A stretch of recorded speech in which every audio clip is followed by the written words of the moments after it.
Hello and welcome back to the channel, and we are here with a slightly different video than I've done before. It is a more intense deep dive to the release of the trailer that we got from the Gamescom event for Hogwarts Legacy, and I found some really interesting information around this book that we see in the trailer.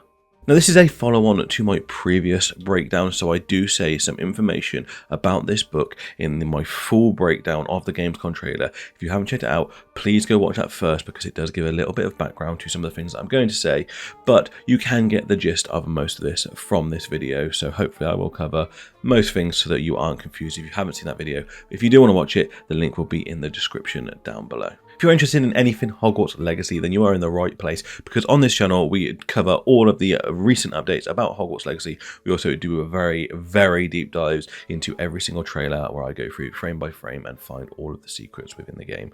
If you like any of those things, then check them out in my channel, and links to some of the videos will be down below in the description. As always, don't forget to like and subscribe, and also join in the conversation in the comments, because I do reply to everyone. But let's get into this video. So in the original trailer breakdown, we got this shot, and it started with a statue of who we believe to be Salazar Slytherin, and then moved on to this book. Now, in the original breakdown, I looked at the runes that we could easily make out, and I was able to decipher some information about some of them. However, there's a couple of things that I did not know. So we decided that this symbol in the middle could be the Pathfinder symbol, and we also decided that this symbol at the top right hand side could be the Ihwaz symbol or the Fursaz symbol. Fursaz meaning that it is the symbol of chaos, and the Ihwaz is linked to the yew tree and also life and death. So potentially this book is linked to the creation of Inferi, the path between life and death. There's also two other symbols in this book that we didn't really know too much about, and one of these was this pentagram cut off in the bottom left hand corner, and the other one was this symbol that looks very similar to the Deathly Hallows in the middle of the skull in the middle of the book. So I've done some digging, and I've found this symbol in some really interesting places, and some things that link all of these symbols together. Now, this symbol is a triangle with a circle in the middle of it. Now, this symbol looks to be a part of a symbol which is linked to Solomon's Lesser Key. Solomon's Lesser Key is a grimoire which details 72 demons and how to summon them and what they are powerful for. The book was supposedly written by King Solomon himself, and was eventually passed down to his son, who was told to hide it in King Solomon's tomb when he died, as a fear of it getting into the wrong hands. This was discovered by archaeologists, who then made translations about all of the demons involved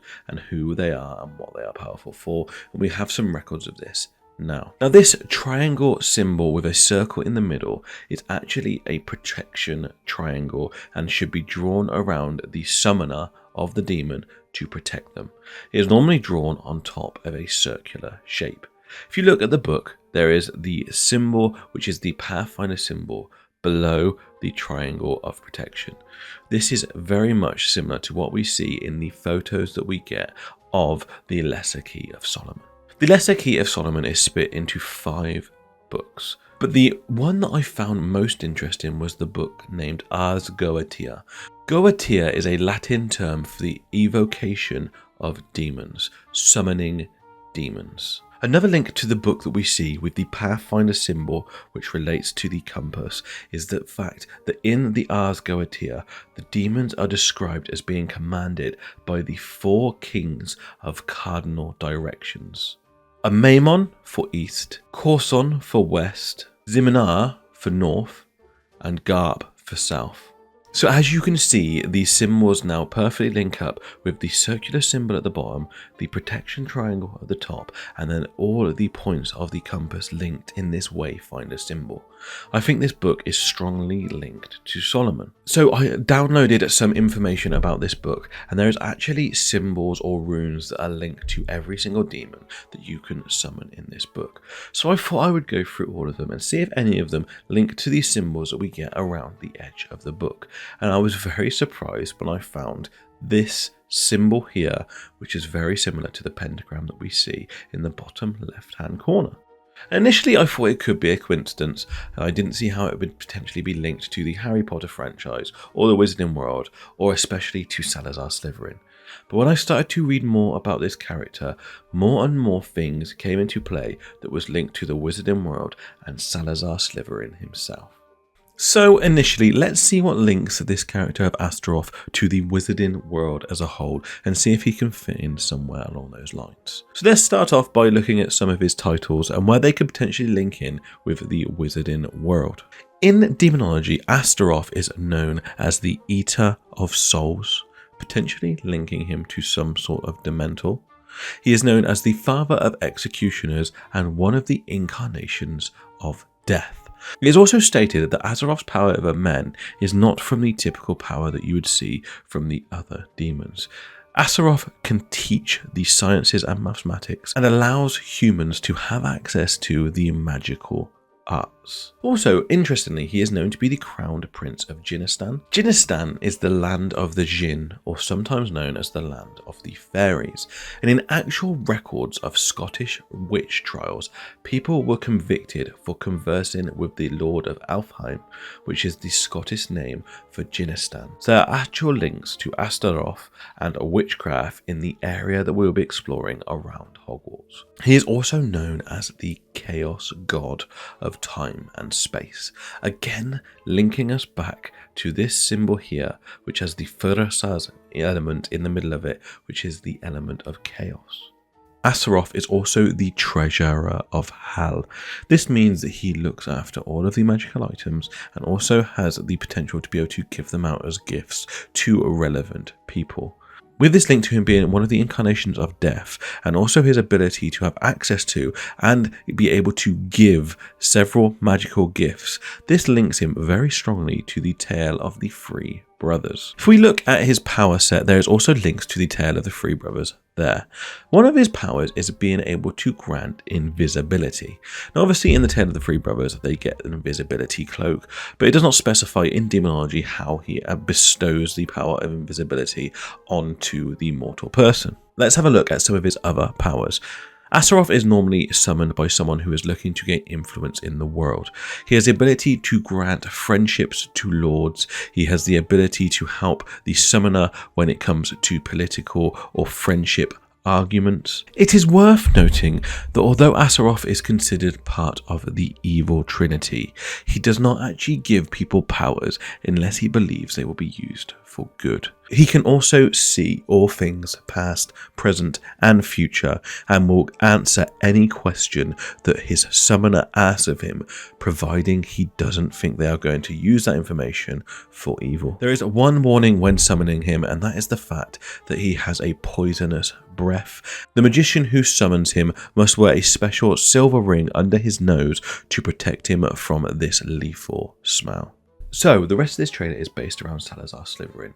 So what does this character of Astaroth have to do with him?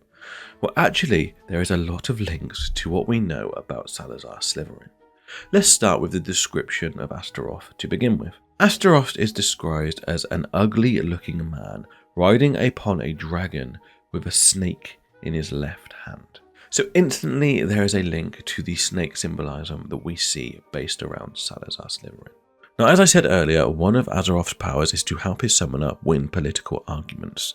Now, we know at the time of Slytherin being in the castle that there was a massive political debate between him and the other founders about who should be taught at the school.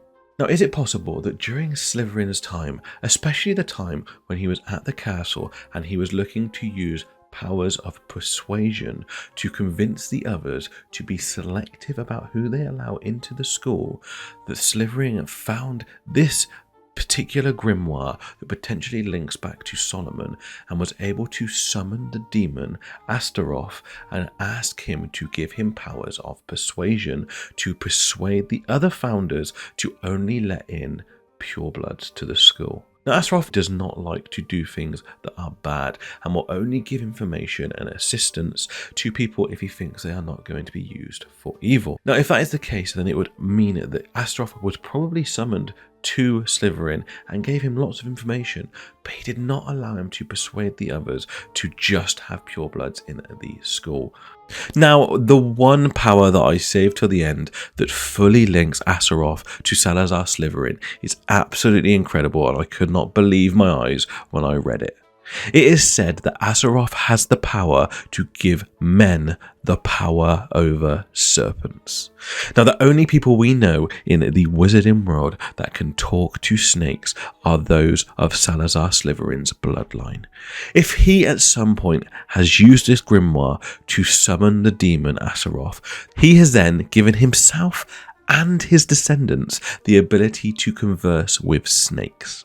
Now, the fact that we see this protection triangle along with a symbol that looks very similar to a demon from the Lesser Key of Solomon is absolutely massively intriguing to me, and I really want to take a look at this book in further detail to see if there are runes in the other two corners that could link to other potential demons, and we could see where they fit into the wizarding world and the story of Salazar Slytherin. So I do not believe this book itself is the Lesser Key of Solomon. However, I do believe it is one of its subtext, and as part of it is the ritual to summon certain demons. And I do think that Salazar Slytherin, who we know used dark magic, would have been happy to use this book to progress himself further. I do also think there's going to be other dangerous things within this book with the names that this one demon alone has got, which potentially links him to Dementors and also to the story of the three brothers. Then there could be lots and lots of different magical artifacts or magical secrets